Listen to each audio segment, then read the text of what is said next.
Yes, Assalamualaikum warahmatullahi wabarakatuh, and a very good afternoon, everyone. Salam. Welcome. Thank you so much for being here today. Before we start, just a couple of housekeeping. First of all, can you please mute your Zoom?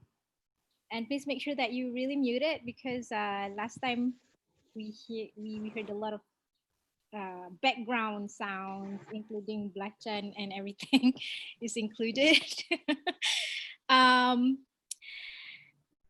then secondly, so during this webinar, if you would want to ask any questions, you can just like raise your hands inside this, and or you can just like type in inside the chat.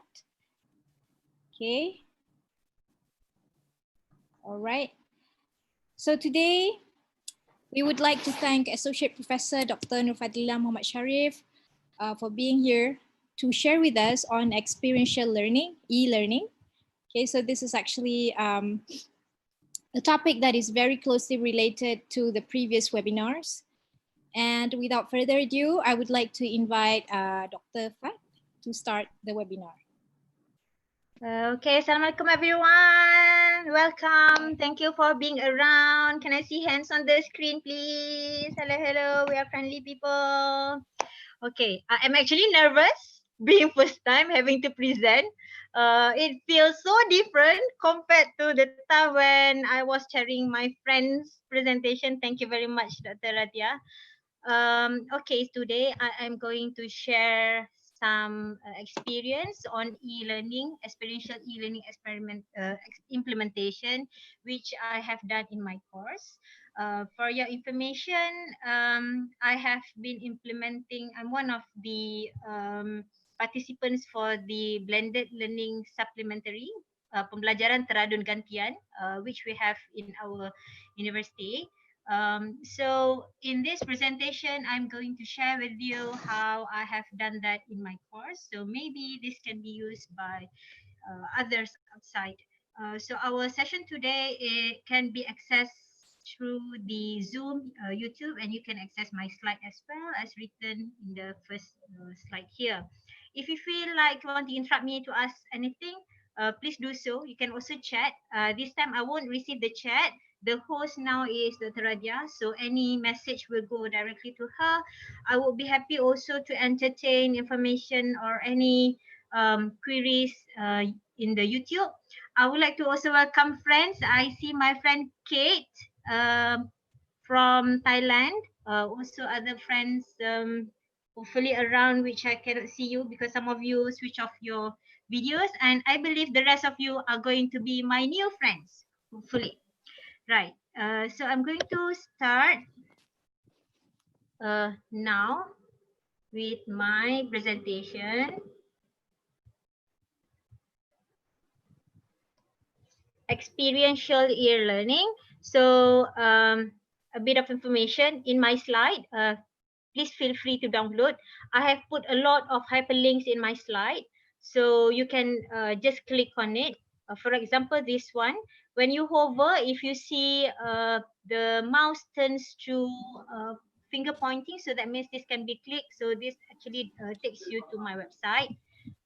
This is just let me just introduce myself.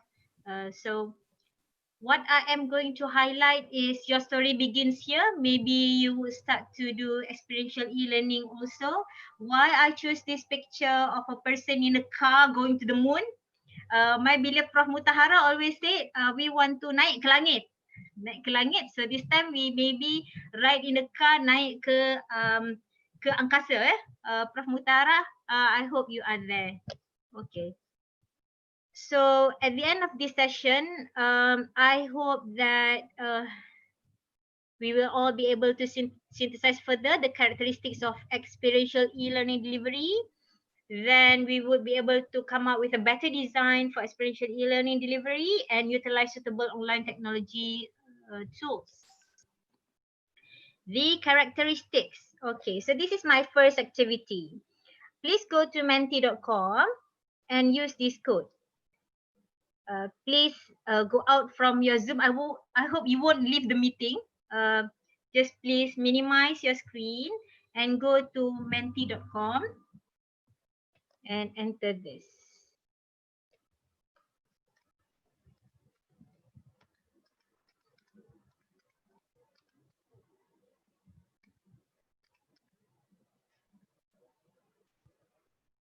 This Menti to here.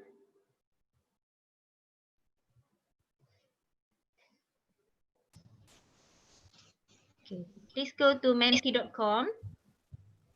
Can you follow? Just go to your browser, type in www.menti.com, and then use the code. You have to enter the code.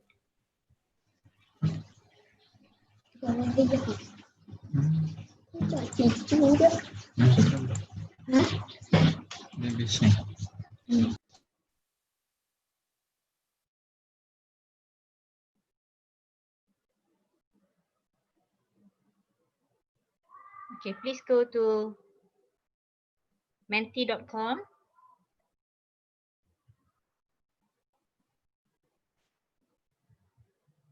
And use the code.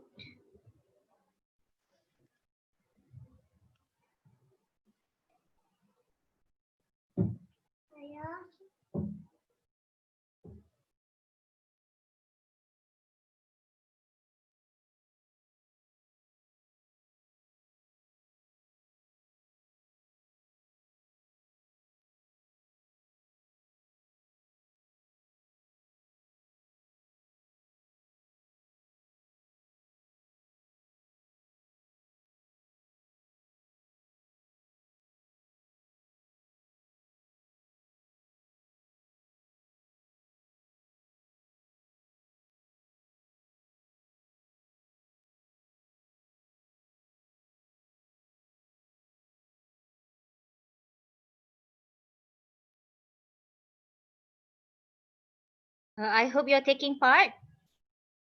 We're just going to do this in 1 more minute. Certain people have responded. So I'm asking you to join us to do this activity. Please go to your browser and type www.menti.com and enter this code.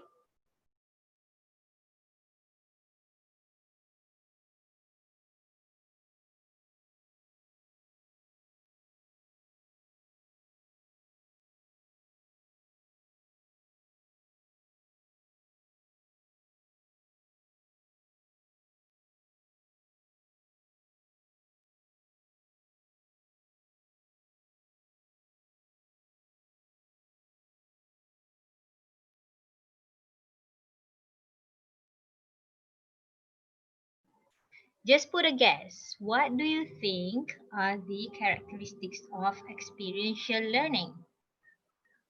Come on. I believe many of you have done experiential learning.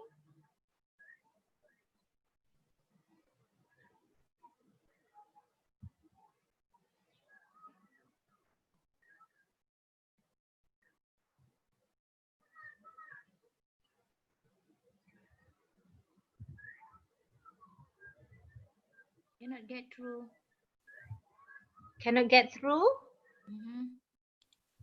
Menti.com? Keep refresh and things like that. Please wait for the presenter to show the next slide. Then what should we click? Does it refresh and again refresh? Refresh? What do you mean?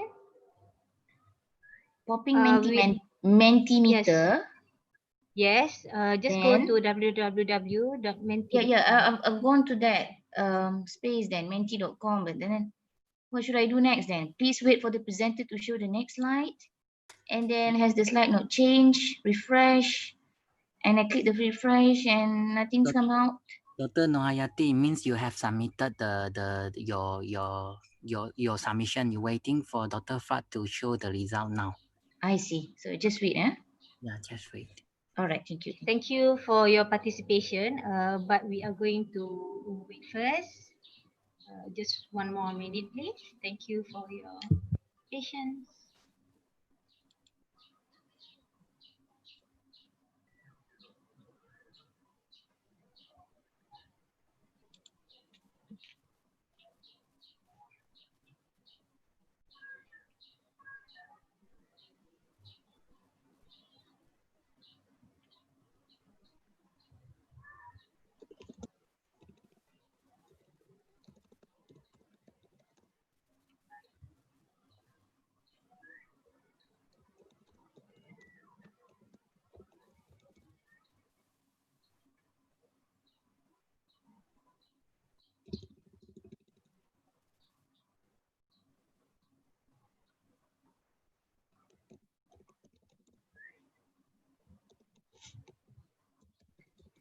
Right, okay, let's review the results. What does people think about experiential learning?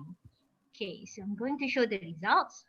Right, let's look at this together. I hope you can look at the generated word cloud, yeah?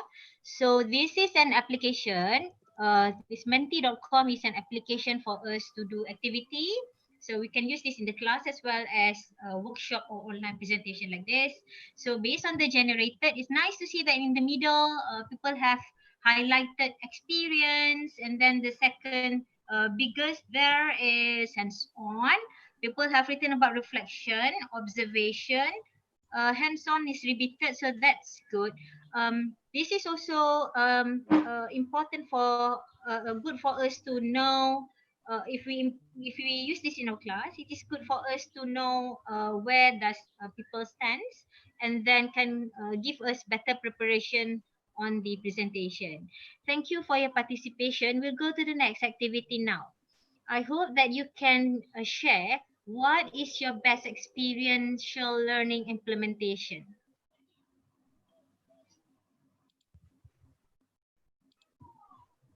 Anything, guys? What do you think has been your best experiential learning implementation?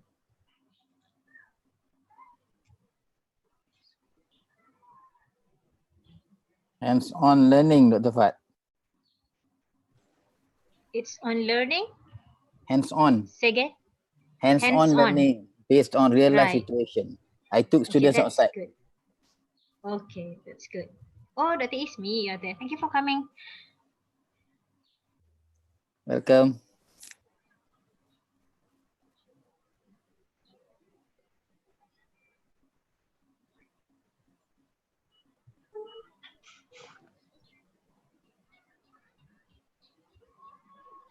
We're going to spend some more time on this so we can together see each other. So using this tool is a good way for us to communicate online. This is also part of experiential learning, and you will see that using this tool, we can maybe not directly communicate with each other, but this is to diagnose or do some diagnostic assessment on where we are and how much people are understanding that.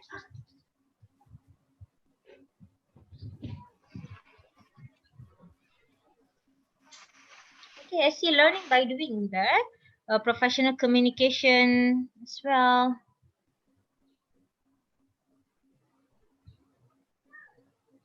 Positive learning outcome. Many people has written on hands-on.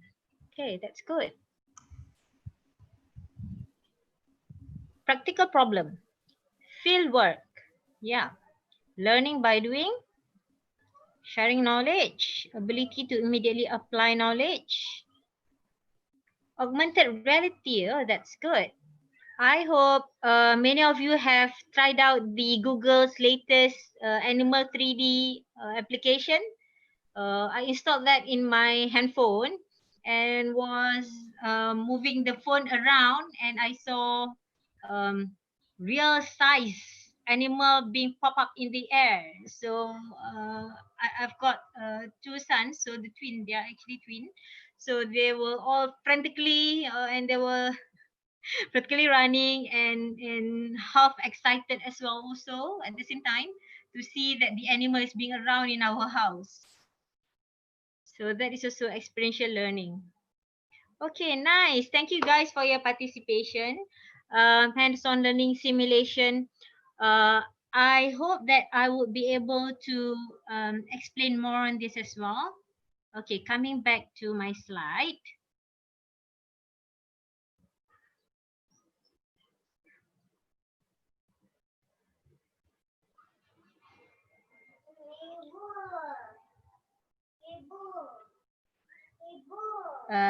Okay, there is one advertisement, a commercial break.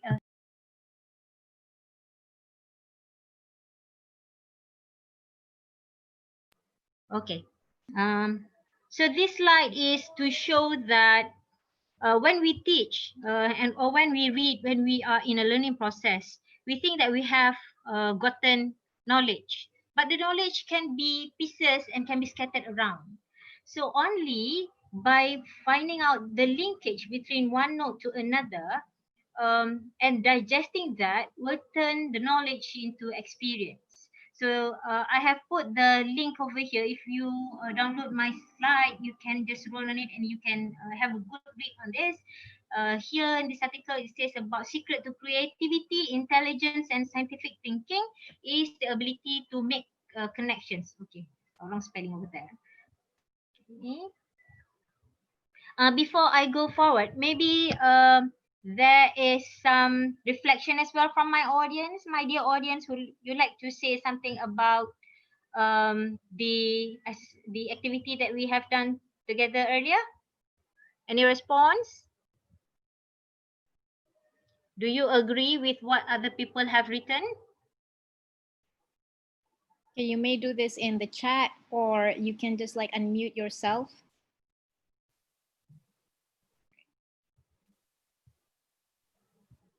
Okay, Nurintan, you can say something. Yep, we have Nurintan agreeing, Dr. Zatul, Okay, good, Dr. good. Sana, Dr. Shamsul Bahrain. Okay, nice to know. Thank you, thank you. Maybe I'll just proceed then. Maybe they would want to talk more later. So my current slide is just to show the cycle of experiential learning. Based on this article, also I have done a bit of reading.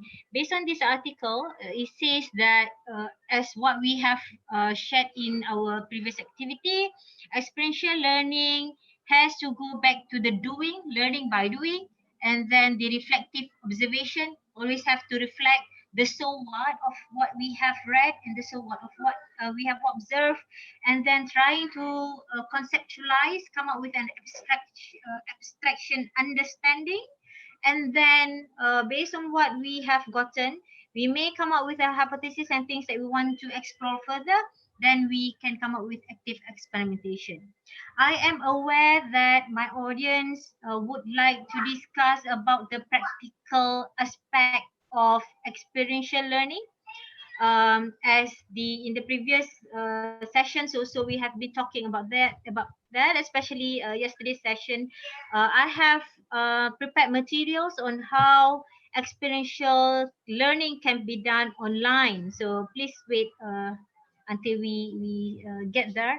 The learning activities and the assignments must be designed so that students are engaged and able to interact with the content. So I hope the previous exercise on using menti.com can give you a gist of how you can do this later with your class and also with your friends in doing online meeting. This is the first example that I would like to share on experiential learning. This is from the slide being given there. So in this page, it talks about the usage of multimedia-based activity. In this paper, it talks about students going to watch movie, where when they watch the movie, they collect information, they immerse in the media, in the live, not a movie over here, a live concert and attending a movie, yes, and also a local art exhibition. And then the students were discussing with themselves, and the lecturer further recorded instructional videos on his own to help the students understand better on how to critique media. So this is one action that we can do as the instructor to our course. We can expose the student to one real life situation, and then we come up with something to scaffold their understanding. Then from there, students can learn further by building up their own critique. Let me just try to get the edition. Okay. Where is that? Okay, here.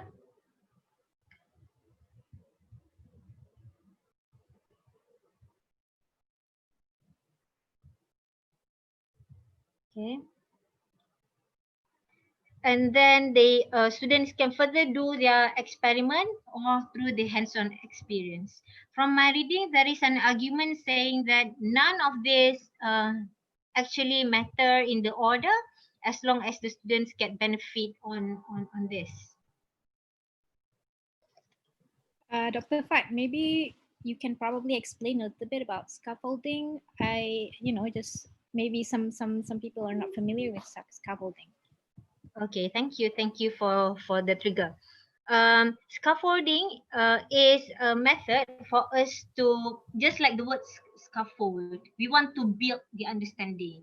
So we actually build from the foundation, then we have the materials for us to make the structure more concrete with the design, with the shape, with the strength, with the depth that we want. So when we apply this to our teaching, we can also gear the students towards certain angle that we want them to focus on. At the same time, when we build scaffold, we know where we are going, but sometimes at a certain angle, we have to choose a suitable material. So this is similar concept with the teaching. Does that suffice? Yes. Is there anybody who would wanna ask any questions? You can just like raise your hands, or you can type in the chat if you need more explanation. Please do. I will happy to answer. We can also share. I'm also still learning. Otherwise, I'll just proceed to my second example. This was done, I think, maybe 2 years ago on internet scavenger hunt. So I am usually assigned to teach two courses, data mining and also intelligent computing. So these are courses under artificial intelligence specification. So in this course, students has to understand about machine learning algorithms. So you can see I share here the question and how this is done really. So the students had to work in teams, and then they had to explore answers which they are really uncertain, a lot of things they don't know. There were a lot of complaints, but eventually they gathered and they really put out their efforts. So at the end of this session, I conducted reflections, which is captured a week after. I used chat at that time, if I'm not mistaken. And then I saw that the main content of the reflections are the technicality aspects of the learn data mining model. And students also highlighted what they know and what they don't know. And they also indicate that they have a better self-motivation. This is mainly because they have done the activity on their own. So this way, the students are able to understand better what they know and compare with other students on what the other students know better compared to them. Right, I'll just clear out the screen. Okay.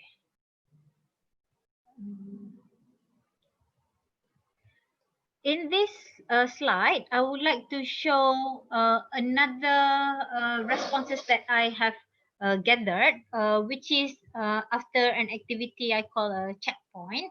So here I use choice function inside the Putra Blast. So choice is used for us to do something like polling. So we can also listen to what people or what the audience tells.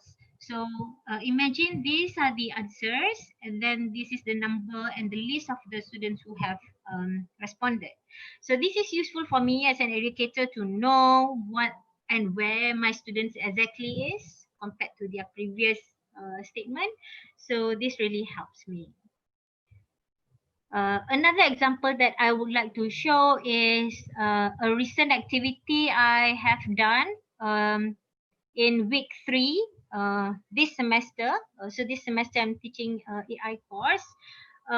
We are focusing on a chapter. Sorry, Dr. Yep. Fahad. Yes. Before you proceed, can you please answer some questions? So Dr. Ghazali and Dr. Elisha, they asked similar questions. How does this method help the students, and how does it differ from the conventional method? So this one from Dr. Elisha, she's referring to the treasure hunt. So could you entertain? Right. How is okay. Okay. I would say that the first word is trying to make it a bit jazzy or sassy or sexy because we have this theme, and the students come into the class fresh and they know that this is a different technique of implementation in the class, compared to if we just give them a question for them to solve maybe with their friends. They know that it is maybe just another burdening workload without having to realize or haven't been able for us to dig what actually their strength.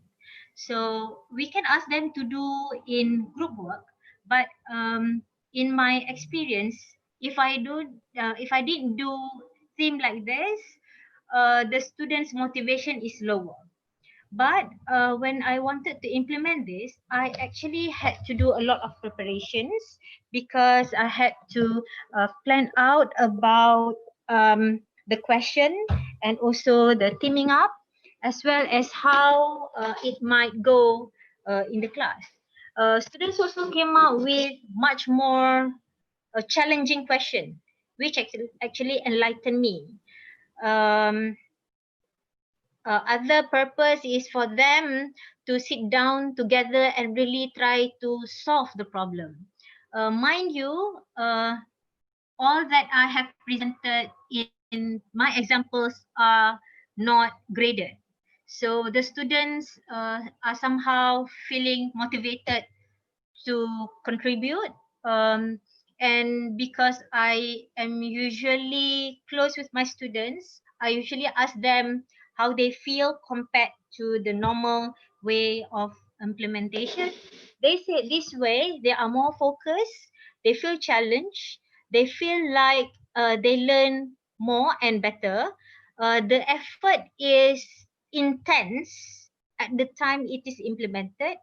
They might have to do more workload, but they feel better with themselves because they feel they gain more knowledge. So that is usually my motivation. And usually how I inspire them is just, I actually did do much, but somehow they cooperated. And even those who were shy at the beginning, they opened up and they actually can show their strength, which is different from one another. Anything more? No marks rewarded. Yep. No. Mhm. So I think everybody should be aware that this is actually a virtual treasure hunt. Betul, Dr. Ismi? This is a virtual treasure hunt, right, Dr. Fat? Yes. Online experiential e-learning, experiential online learning. I have also done blended. My the first example given in this slide was from a website. The second example was done blended. Third example is online. Fourth is also online. Five is also online. So my point in sharing today is to show how we can do experiential learning online and what are the tools suitable and how to design it and what are the things that we need to consider before and how other students are behaving and how we should also behave. So there's a question from Dr. Lin.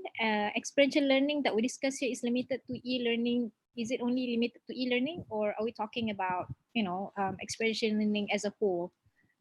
I would say the framework by COP, the one that I showed earlier, this one on the left, this is the traditional, this is the standard framework. This is the original framework. But in my presentation, I want to share how we can use tools, how we can do it blended on blended learning, and how we can do it properly online. Regarding the question by Dr. Ismi, also maybe our dear friend just now, I have done also this in the class by using an app called Goose Chase. So this Goose Chase is an application. It is spelled Goose. Let me type out here. This is called Goosechase. So this is an application for treasure hunt. In my example, in example 2, I did not use this application. I just use merely Google Drive because the student had to sit down and write out algorithms and also do calculation, and then they had to write some codes.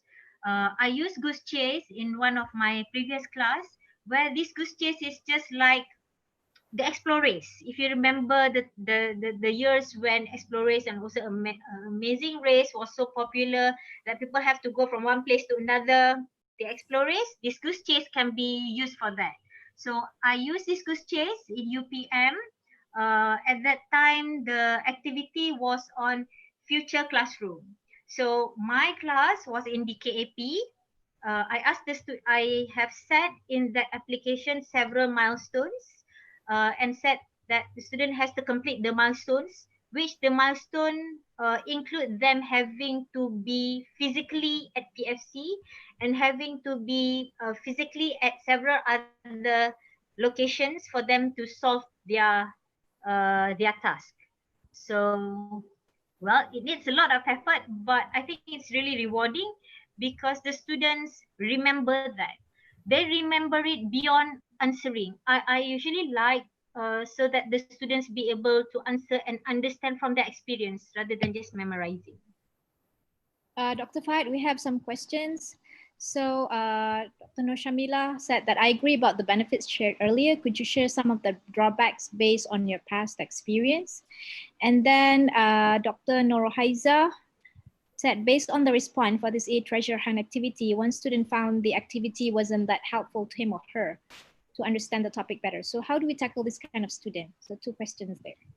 All right, Drawback? very good questions. The drawbacks.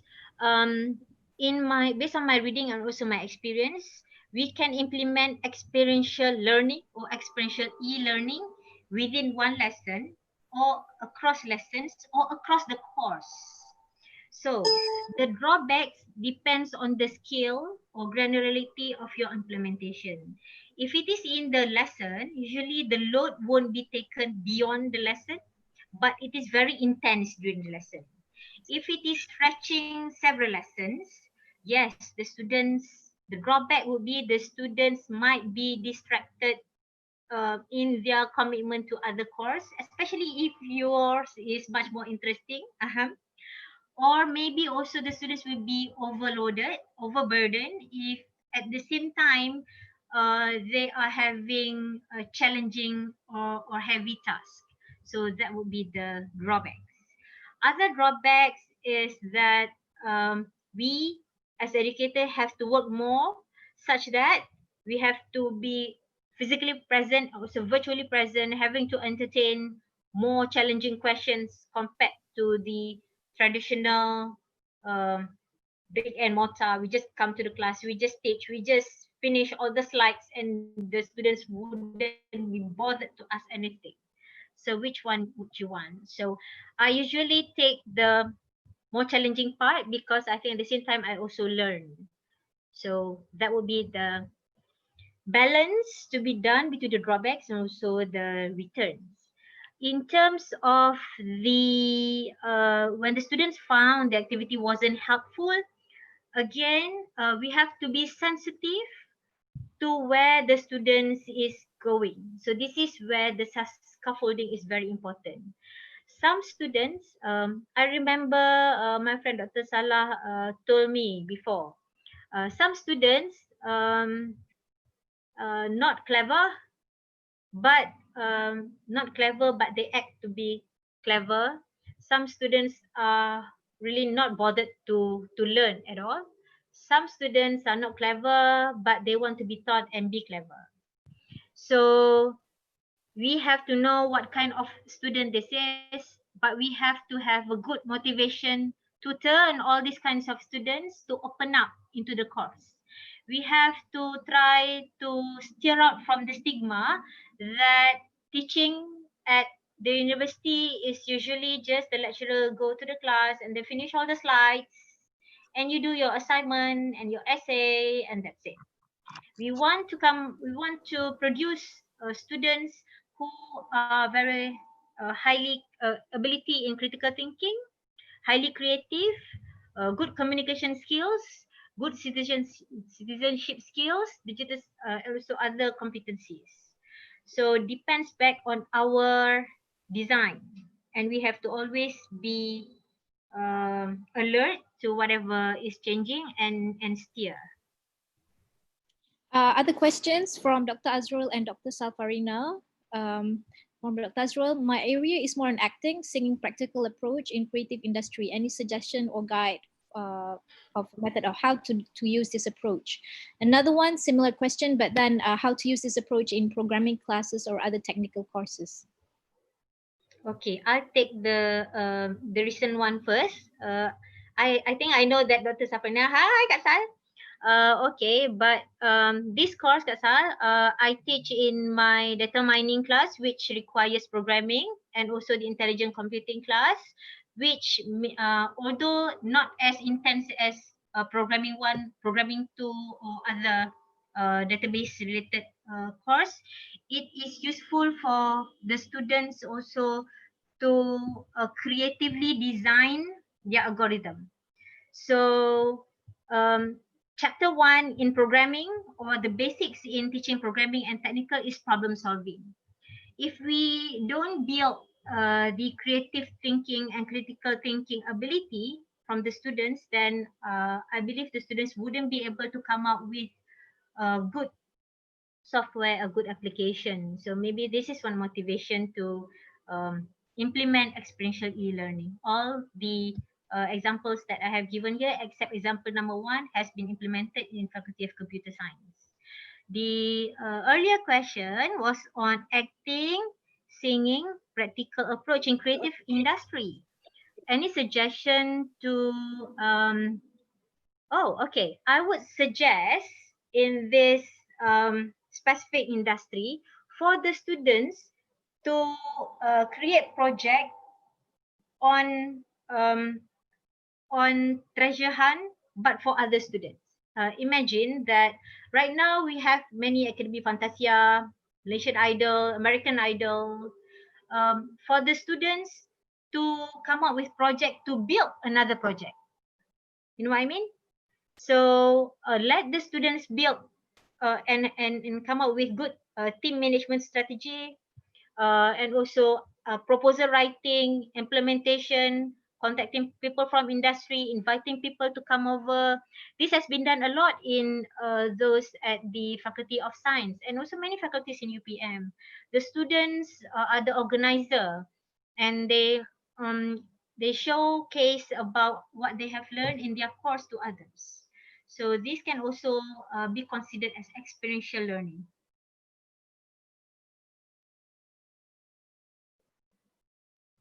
Yep. Okay. All right. Sounds good, Dr. Fat. At the moment, you can probably proceed. There's no more questions at the moment. Okay, that's good. I'll be happy to take some more. Thank you very much for the interest. Okay, in this example, in this chapter, we were focusing on something called expert system. So this is a screen capture, many screen capture from my Prof. Yes, you can see that very recent, just last 5th March, before we had the MCO. Well, so what we did in the class, I asked the students to first find and discuss the attributes about the risk of COVID. So everybody was talking, and everybody was on their phone, and then they were trying to read and then discuss.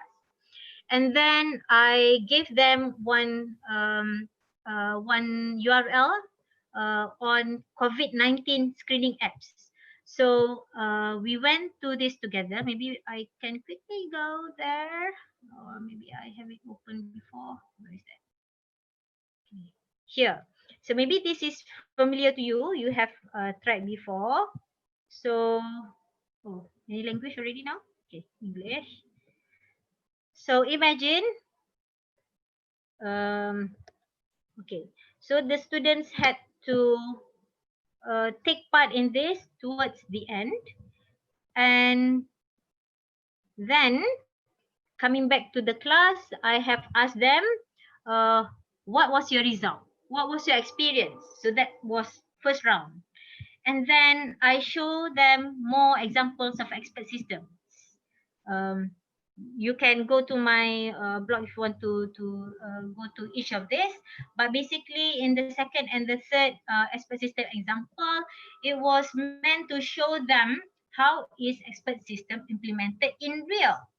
And then we discuss about the difference in each applications, and the students criticize, and they can also identify and appreciate the variations in each solution.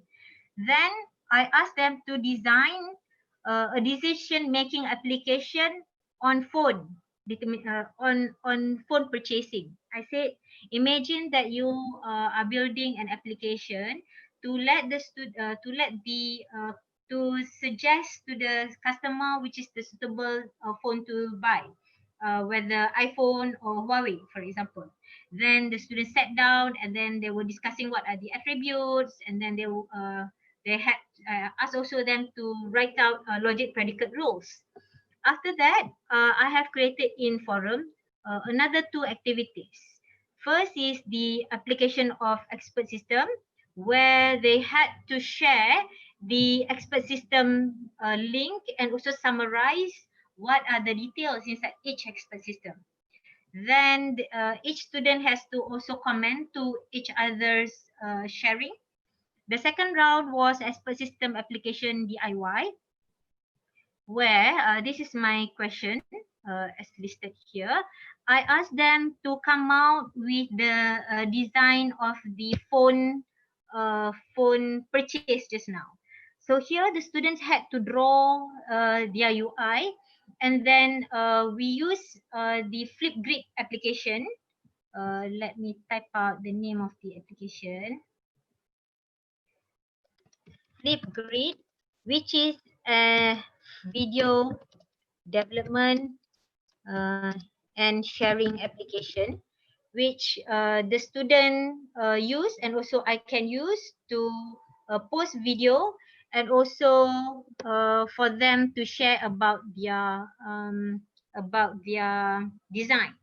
They had to pitch orally, some presented physically, and some also built videos, and they had to justify why their design is best. Look at this activity. It looks simple, but actually for the students to state what is their advantage compared to others needs them to really understand and go back to the intricacy of their design, why they have chosen that flow of system at the first place, and for what target of user would that be, and why the design is better compared to others. So that was the step 3. Remember, when the student has posted in the forum, we have to have online presence. So make sure that we respond to the students within 24 to 48 hours, so the student would know, would be guided, and also would know where they stand. So give feedback to the student. Okay. My observation, when the students were reflecting their experience in performing the task, they said that this was different experience, because first, they find it very difficult to write out the logic predicates. So the picture in the middle is the logic predicate. They then realize how challenging it is actually to come out with application. There are many kinds of application. They now understand what is the difference between information system application and recommendation system based application. So this allows them to be creative yet critical. There were a lot of uncertainty, but eventually they feel satisfied with their achievements, and they also appreciate each other better. So this really builds their confidence, and I usually build in my students' mindset. You are an AI scientist. You are a data scientist. So this is also one way to keep up their motivation. Any question regarding problem example number 3? I'm not sure if it's regarding example number 3, but then there's like a question from Dr. Pushpa Sukumaran. Any idea or example how to use this in language proficiency classes? We usually focus on any one of the following language skills covered in our classes: reading, speaking, writing, and listening, for example, spoken communication for the workplace. Thank you to my friend, dear Dr. Zariat. I have actually interviewed him and also several others, Dr. Afida from FBMK as well. Hello, if you're around. I wanted to understand how people from other faculty did this. I'm also thankful to the JKIP members for sharing how each faculty have done their teaching. So I understand that people in these areas usually need the students to express and show their competency in intonation, choice of words, uh, grammar and structure, and many other things that I actually don't know. But I think it goes down to the communication competency. So for the students to come up with this kind of deep experience, one way for you to come out is, for example, let them to, okay, let's take the COVID-19 as an example. Ask the students to do internet scavenger hunts. Find about the release of news or what politician in what country talks compared to the other, or also just look at the publics. Just open the Facebook and see how people are expressing. And then, because imagining that you are a language student, ask the language student to criticize the usage of language in terms of the semantic, in terms of the syntax, in terms of the pragmatic, and then ask them to maybe discuss about the trends, the patterns of the communication. Um, you can also focus on the communication in the digital or multimedia compared to just in the text. So that is my example or my suggestion. Another one from Dr. Lin. I think she's referring to your latest example. This activity is done face-to-face, right? Is it? We can do that online. And remember my example just now, Flipgrid. Look it out. Look up on this. Let me type it out. The name is Flipgrid. I'll just put in the chat. Flipgrid. Go to Flipgrid. You can install first the educator account and then ask your student to also install Flipgrid. In my experience, in using Flipgrid, this was actually introduced to me by Dr. Nasir from FEM. Thank you very much, Nasir. And this is also taught to students in KAP. We have the new coming lecturers doing induction course. So KAP. Oh, thank you very much. The link, Flipgrid. So this Flipgrid is an application for students to use video to record, what to build video.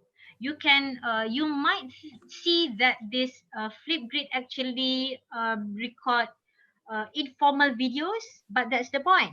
If you look at the Facebook right now, we are in the era of content creation and content curation.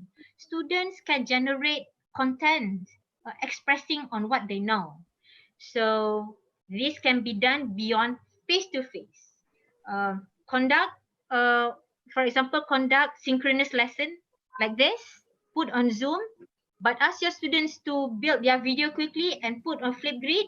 You as lecturer can share the screen on the Flipgrid and talk about it, laugh about it, and then let the students express and reflect on what they know. So that is an example of experiential e-learning.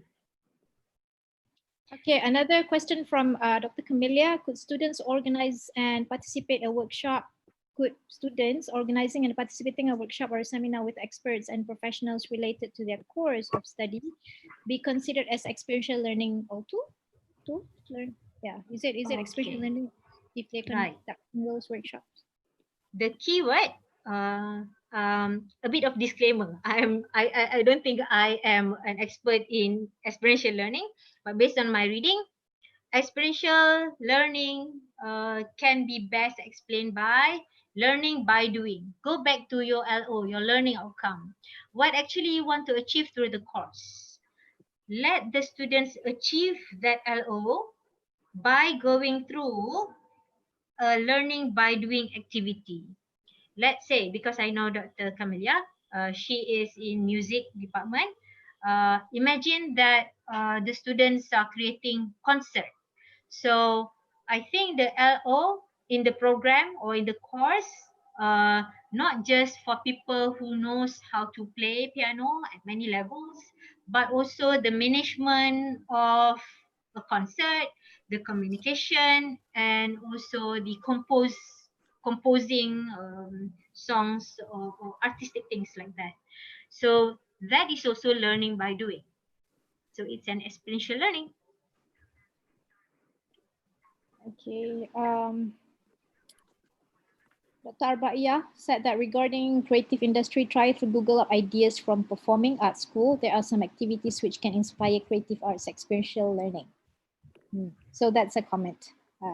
Right. If she can just share the link, so everybody can look at it as well. Yeah. Thank you for sharing. This is my fourth example. This is the week after chapter 3. So just now was chapter 3. This is chapter 4. And this was done. I got the opportunity to do my MCO class online. So I met online. We did this on the 17th March. The topic was on searching in AI, the concept of searching. So an example of searching based application is Waze and also the Google Maps for us to find or search what is the best solution when we are having a certain problem. So I put these steps in my blast. Step 1, ask them to download the slide and then ask them to put in their attendance. And then we did one synchronous lesson.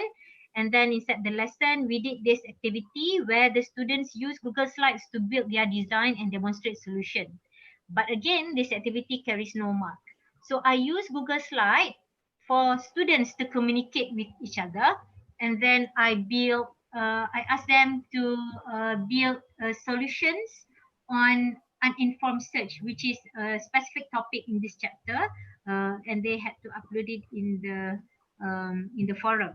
So this is the instruction to build in the forum. I'm going to demonstrate to you, very easy, very simple, how we can use Google Slides. Why I choose Google Slides? Because we in UPM, we have Google accounts. Okay, I'm going to show you this step by step. If you go to my website, and even in here, so you see I have built this slide using Google Slide. So please be in the know that when we are using this Google application, it is automatically saved. You can see also, I am having several other people watching my slide right now. Okay, how come they can see my slide? Because I have shared it. So how to do this? Go to share, and then there is this option. Okay, and I can change this to allow to edit or view. Let's say I want to allow people to view and then want to specify certain address, I can write here, or I can just allow, because this is ready and we put this link in the CPD website in CADe. So click add access just now, and then you can choose this option, anyone with the link and view and whatever. In my class, I also did this. So let me show you how to do this together. I will open one new slide and then go to file, new as normal, and then I write presentation. Okay, so a new slide is prepared. If you in my slide, I think at the end, the last slide in my presentation, I have given links for you to go and get free templates. There are a lot of free templates, and then you can use that. Okay, usually in my class, especially when I do this online, I like to use Padlet sometimes, as well as the Google slide. So I will give each group to do to build one slide, and then I will ask them to do this. So testing, testing collaborative. Okay. So I will share this link. I will change this to anyone with the link can edit. So I save this. Then I'll copy this link. Done. And then assuming that you are my student, so I pass this information to you. Let's say in your class, you are chatting with your student. So you just give this link to the student and write, hi, please go to this and choose your slide and write your name.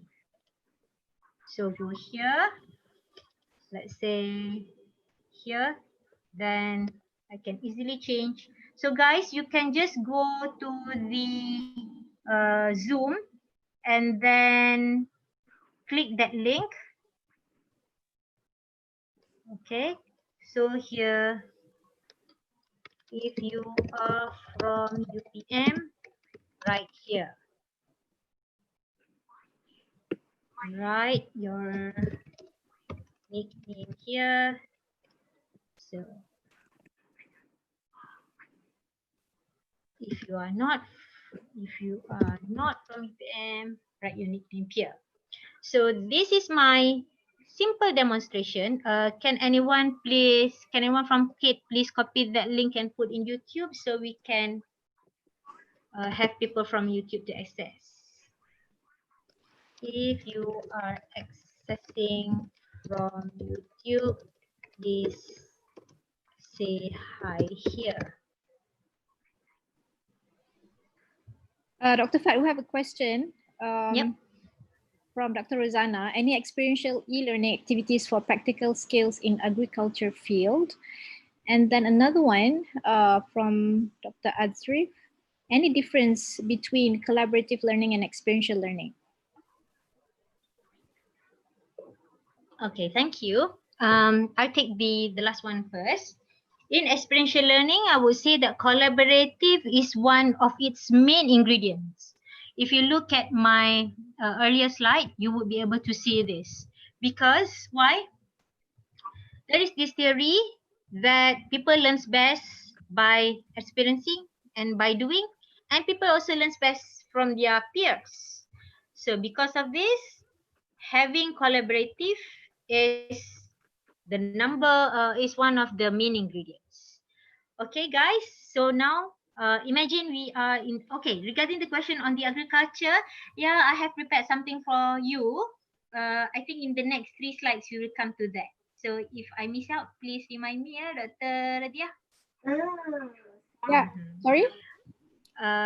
If the next 3 slides will cover on simulation tools for many other fields, not just in computer science. Okay, so I love to see that people are exploring the tools. So here, see, we can easily change the color. So usually in my class, what I do with the students, I usually specify a certain limit of time for them to complete this task. Usually it involves information seeking, and then for them to express something new, for them to design and come up with their new ideas. So after at the end of the task, I will stop sharing and go to share, and then change it. Okay, now we have this. So what? Right? We can use this as a way to present, for the students to present, and for the students to have collaborative platform to work together. In my website, in Putra Blast, we can put that. Let me quickly open my Putra Blast.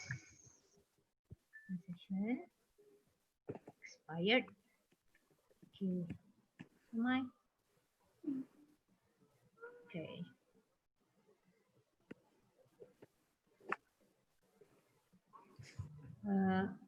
Okay, let me show you in the design.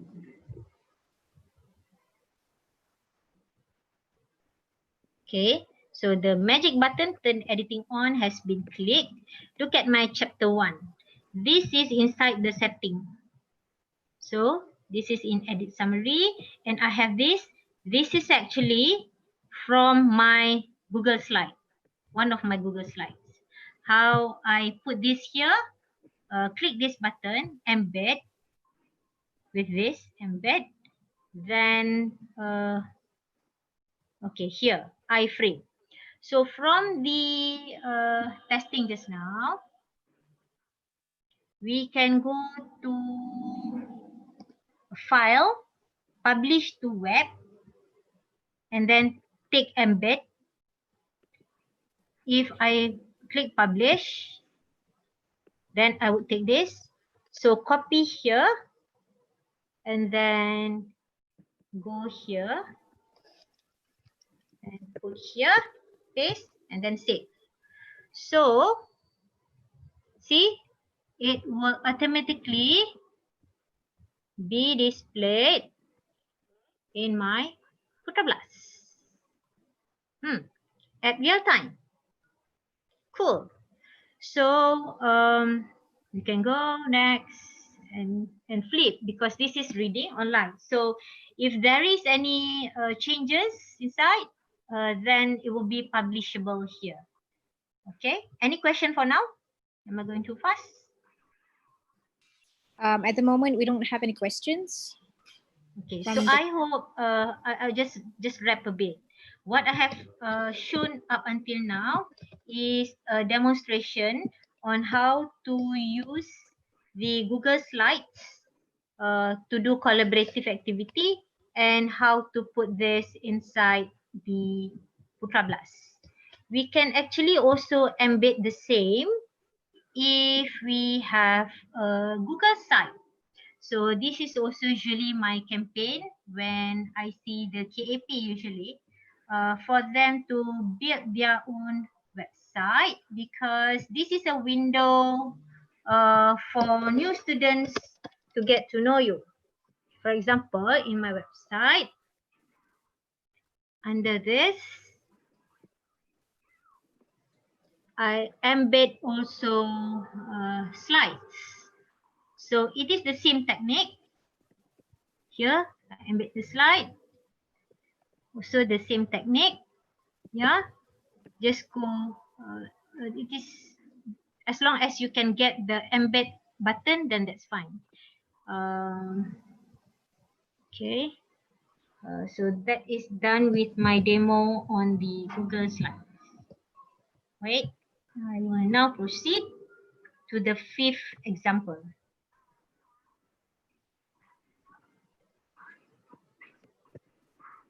In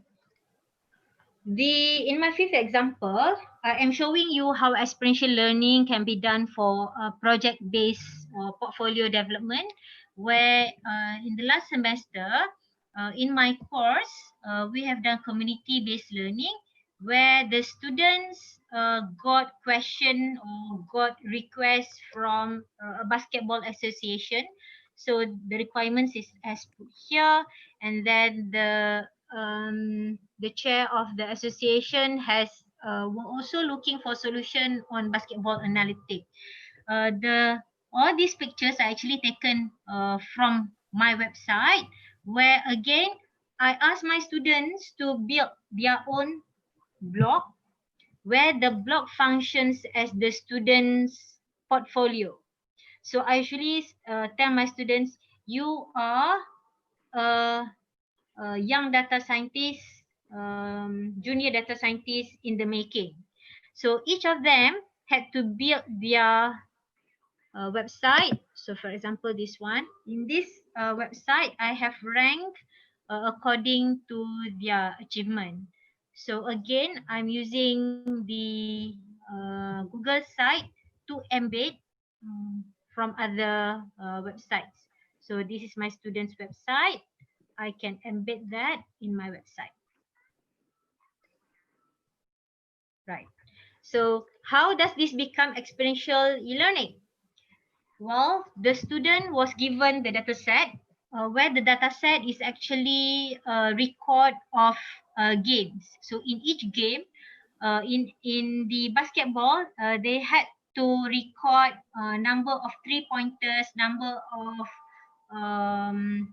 I suddenly forgot number of passing, the number of turnaround, rebounds, or many things like that. And then we identified that the coach would want to know the set of players, whether who is offensive player and who is defensive player. And when they want to play against another team, what would be the best mix of the players to come up with better rating. So here at the bottom right, you can see the student has built a simulator to predict what is the chances of winning against a certain other opponent team. So in step 2, the student had to develop their own machine learning models using many tools. And then step 3, the student had to reflect and relate their results with the original idea. So we had the people from the association came and then became a judge and also comment to the students' solutions. And then all the solutions are shared to the basketball team. So the steps here depends on your area. So as long as you have the fundamental experience, experiment, reflect, and share, then that is experiential learning. Whether you are doing that with online or not depends on the scale of the tools that you are using.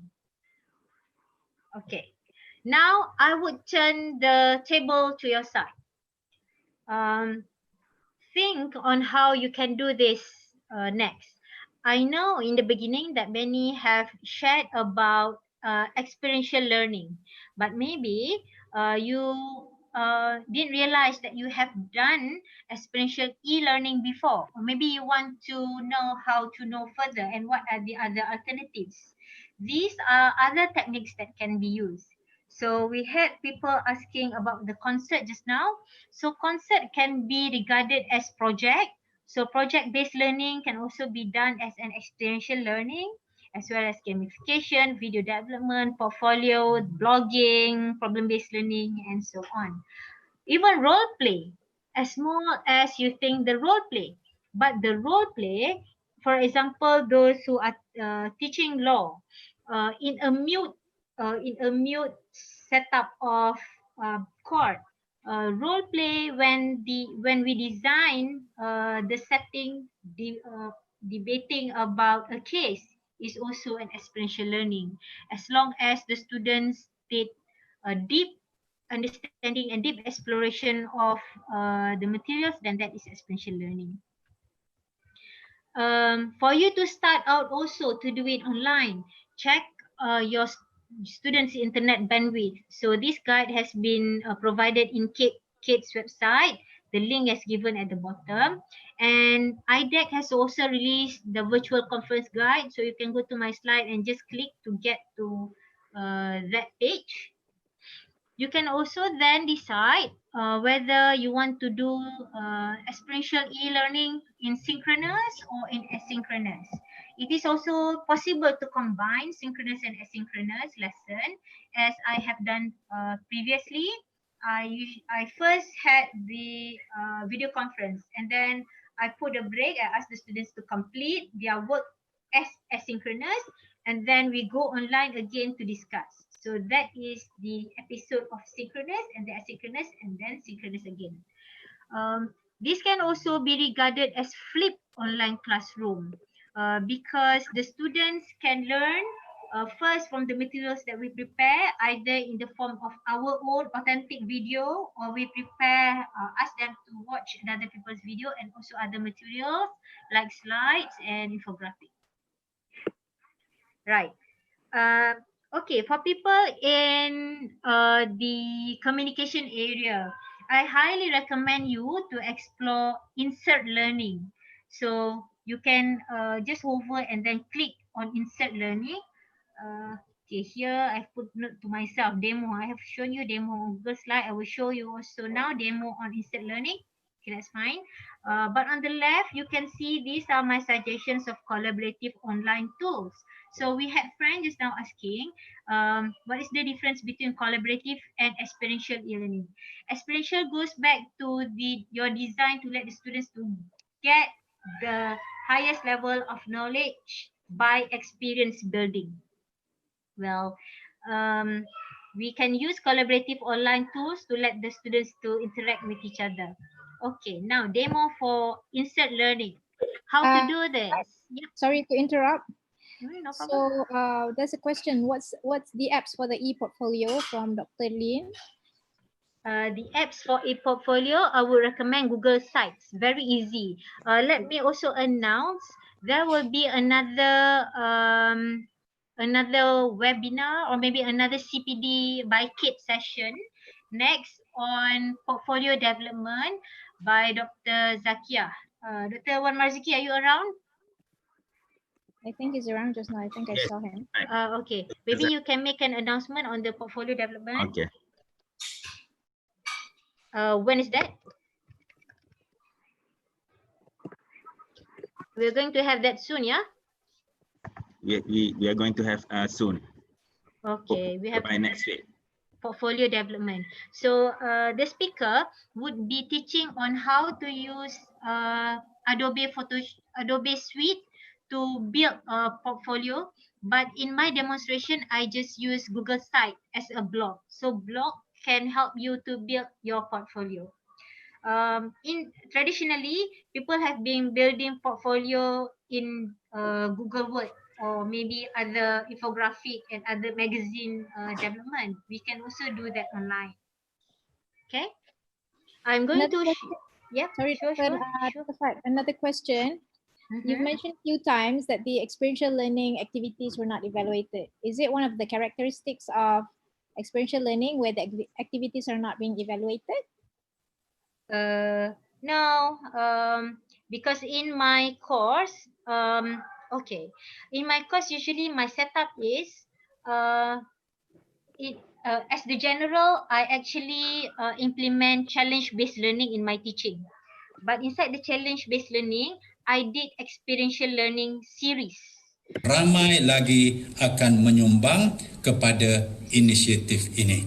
Sekian, terima kasih. Wassalamualaikum warahmatullahi taala wabarakatuh dan So I did not give them any marks because that is actually my preparation for them to be able to perform the challenge. So it is just my face-to-face activity. You can also done that with marks. It is also doable. Okay. I just purposely choose this example. So imagine that people in we want to do activity regarding annotation of documents. For example, this will benefit people in the communication. So I have this insert learning installed. So I just click this insert learning. So immediately can you see this being popped out and it is loading. So this is useful for us to annotate collaboratively with students. Let's say we want to discuss about a certain article. If not news, maybe you can just put up a PDF file or maybe some scanned version of all manuscripts from certain sources and we want to discuss with among the students. We can break that into small groups of students and let them annotate together. So this can be done using this tool. Well, somehow it's taking longer than I was hoping. So the point is we can use this. Sorry, it's still loading. So I just introduced to you. This insert learning will allow us to annotate. So we can highlight the phrases on the document, and also we can put notes. I cannot click. I'll come back. Okay, now it's loaded. Okay, nice. Highlight text. Okay. At the moment, I cannot do this collaborative with you because you have not installed insert learning.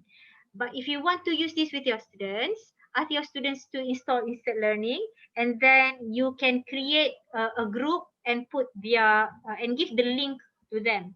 So inside here, let's say I annotate this, then I can put comments here, blah blah blah. This is actually not safe in the server, but this can be seen by all of my students who are in my group. So typically, the part where we highlight will be the part that we want to focus and we want to discuss further with the students. Another useful tool is ThingLink. So this ThingLink, let me quickly show you ThingLink. I have provided link to the tutorials in my slide, yeah, so you don't need to worry. ThingLink is an application which allows us to annotate on pictures. I forgot to log in.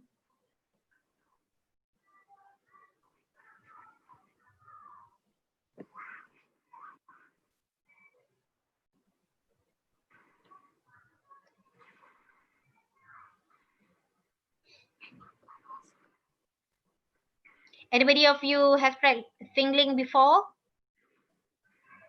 Anybody of you have heard about Insert Link before?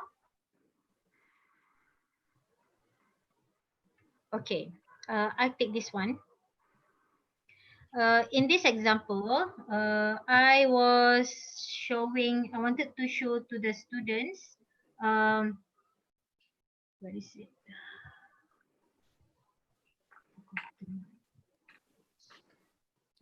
Dr. Fat, I think somebody raised their hands just now. I think it's Dr. Any Chong. question? Yeah, please. Dr. Chong, could you Yeah, please? yes. All right. Okay, regarding to there's a I would like to add on for Dr. Nurul Amarina. She asking about whether is that characteristics of experiential learnings to not grade the students. Maybe I would like to add on. It can be summative or formative, but for the timing, she can't really do the e-learnings online. So all the activities should not be graded at the moment. My comment. I think you can share further on your experience. Dr. Chong has done a lot of activities regarding experiential learning as well. In your experience, did you grade them? Okay, for previously before the MCO, yes, I grade some of the activities. Formative some is grading assessment, but for the timing, because it's not every student can access the internet, so all the activity we have is not graded. It's just like a formative to build their understandings. If the grading assignment being given now, it is actually not fair for the student that cannot access internet. So the comment from Dr. Amarina is actually it's not necessarily a formative assessment, can be graded assessment, but for the timing, not suitable to grade them. Okay. But previously, you did this a lot, right? Previously, did you grade your students? Oh yes, yes. Okay. I give my students grade, but for the challenges that they solve. Some of the only the example 5 with the portfolio development, I give marks as a project. So depending on what are your design. Okay. I wanted to demo to you on how ThingLink is beneficial. So this is inside my Padlet. I think many in UPM are familiar with Padlet. Padlet is a place for us to communicate. So it is like in Facebook where we can respond to people's comment. Inside Padlet also, we can embed ThingLink. So on picture like this, we can put notes, annotate for information. For example, in the data mining class, several semesters ago, I used the example on climate change.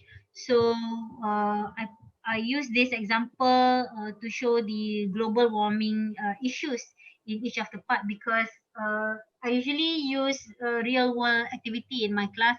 I think at that time it was very bad heat. So please use the insert learning as well as the Padlet and ThinkLink in your class. Flipgrid is also given here. If you require further tutorial, it is provided in the playlist on online learning. If you require further special workshop, you can just write to Kit to suggest. Right. One activity on experiential learning tool using Padlet, but I think I would skip that for now.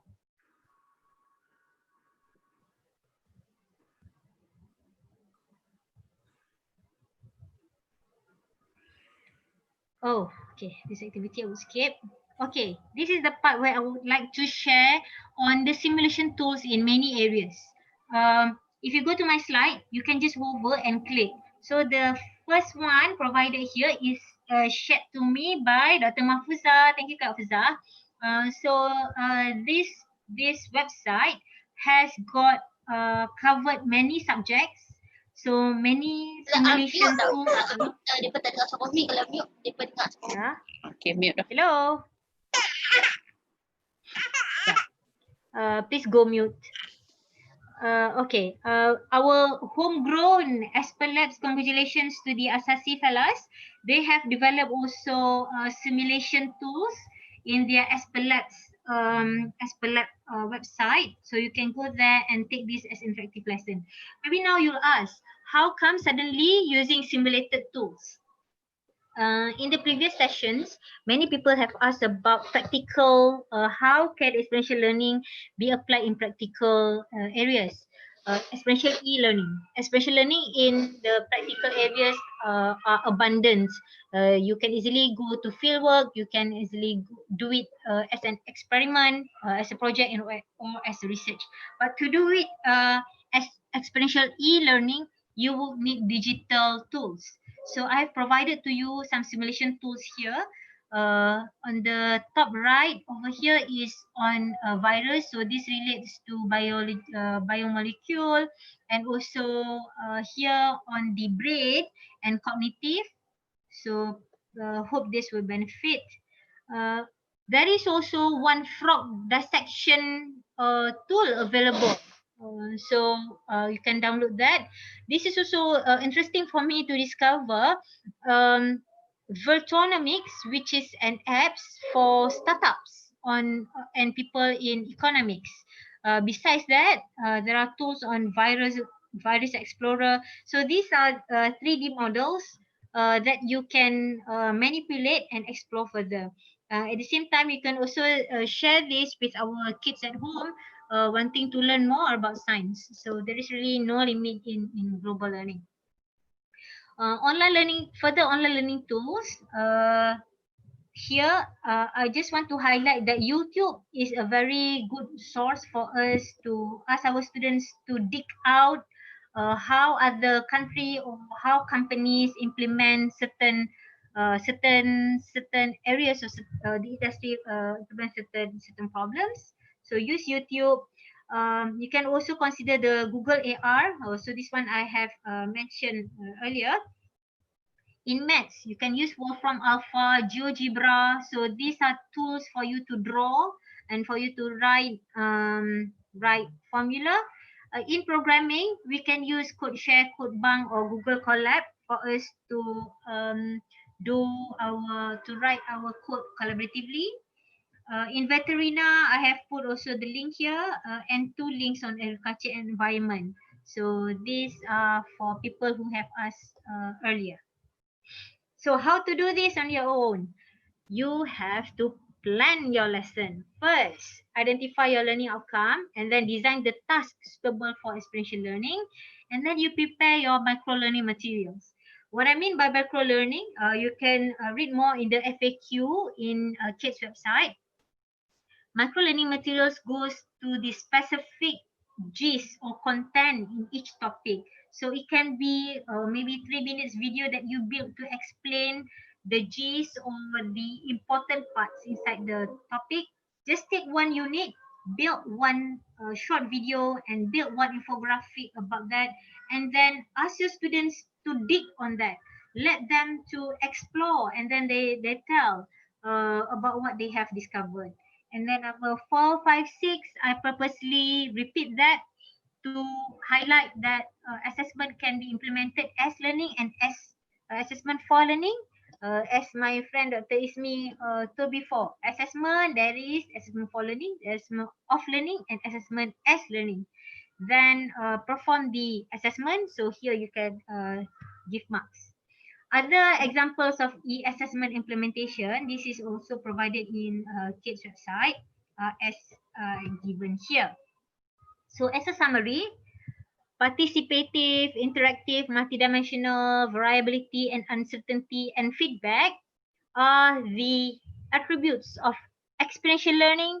Make it e or online by choosing suitable tools, interactive learning content, technology enhanced active learning and collaborative online learning tools for it to become experiential e-learning.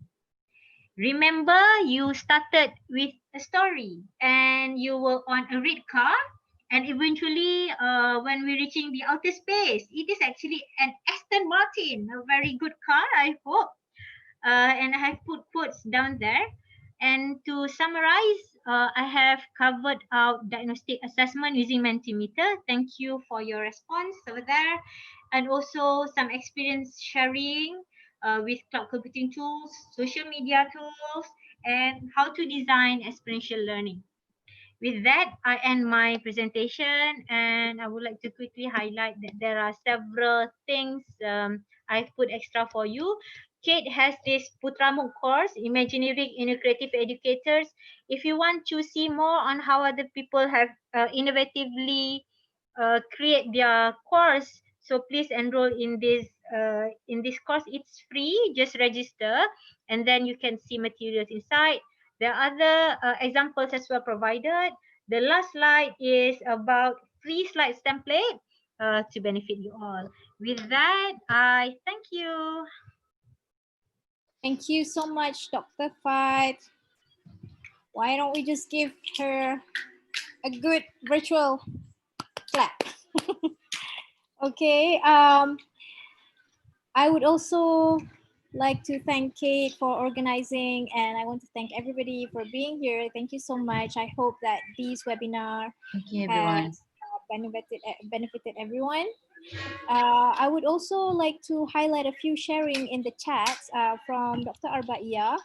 So she has shared the link to see how theater and drama can be taught online. Okay.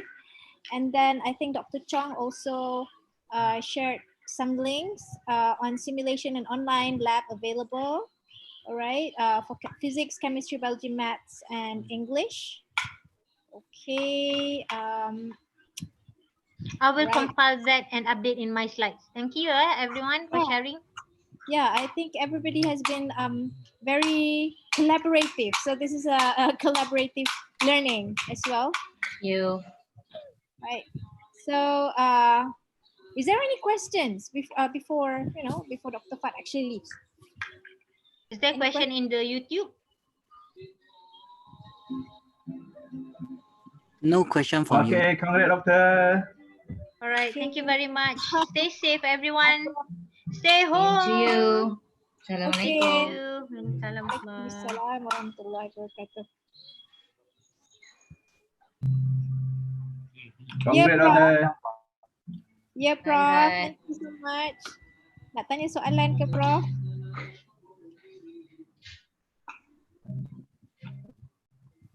Apa Prof Sidik pun minat juga. Itulah Prof Sidik ada soalan nak tanya. Tapi Dr. Fat dah tak ada. Dah keluar dah dia. Dr. Fat dah keluar. Okay, thank you. Alright, okay. Ada. Dr. Fat ada lagi? Tak ada dah Dr. Sidik. Prof Sidik. Okay. Ada soalan? Dr. Ada soalan. Ada soalan, Dr. Fat. Itu je nak bagi tahu, tak ada soalan. Tak ada. Ada Taufik. Lama tak jumpa. Sehat. Masuk. Prosedik Virtual curfew kat mana ni? Mana Prosedik nama Okey, dulu Azrif lah. yang lain kot. Prosedik sihat ke Ada Prosedik? sikit lah kan. Tengok Prof masuk ngantuk je. Okay lah, ini kat bilik tidur ni. Bilik tidur. Macam mana? Sihat? Kasih rasa. Ya ke? Wah. Hai Itu- orang UUM. Ada orang UUM. Okay, thank you. Slide Oh, the sekejap slide. Okay. Ada kejap nanti. Okay, saya thank you. tunjuk. Pagi tadi kita orang buat meeting apa itu yang apa masih apa Zoom ni masih on lagi. Okay. Meeting koperasi pagi tadi. So, banyak meeting online. Okay, thank you. Okay, thank you. Okay, stay home, stay safe. Stay home, stay safe. So saya Okay. akan letak link of the slide.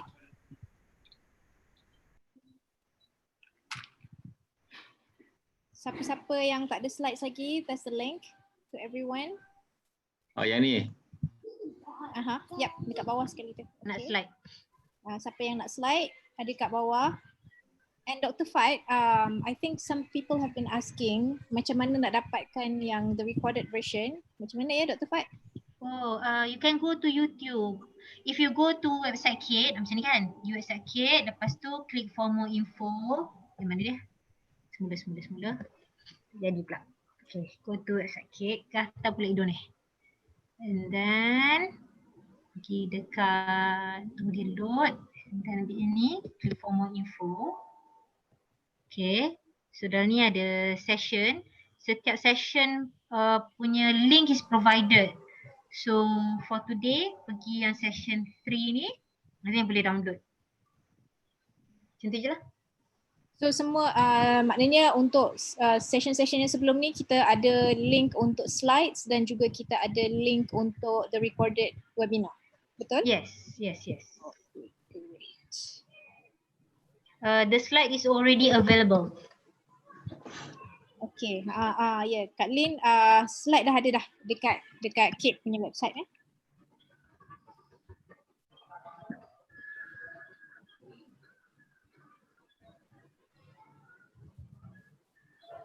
Okay. Alright, okay. Thank you everyone. Tahniah semua sekali ya. Sihat semua sekali ya. Ya, terima kasih Besok lah kena apa ni Prof. ya. UPM Boleh Kena akses kalau dari bukan quarantine UPM pun boleh akses, silakan. Boleh. Boleh, terima kasih orang bukan UPM, datanglah UPM. Dekat online baru jumpa ya, tak kenal apa siapa orangnya. Terima kasih banyak.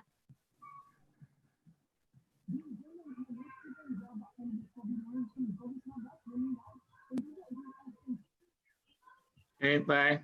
Okay, I stop ya. Terima kasih. Assalamualaikum. Assalamualaikum.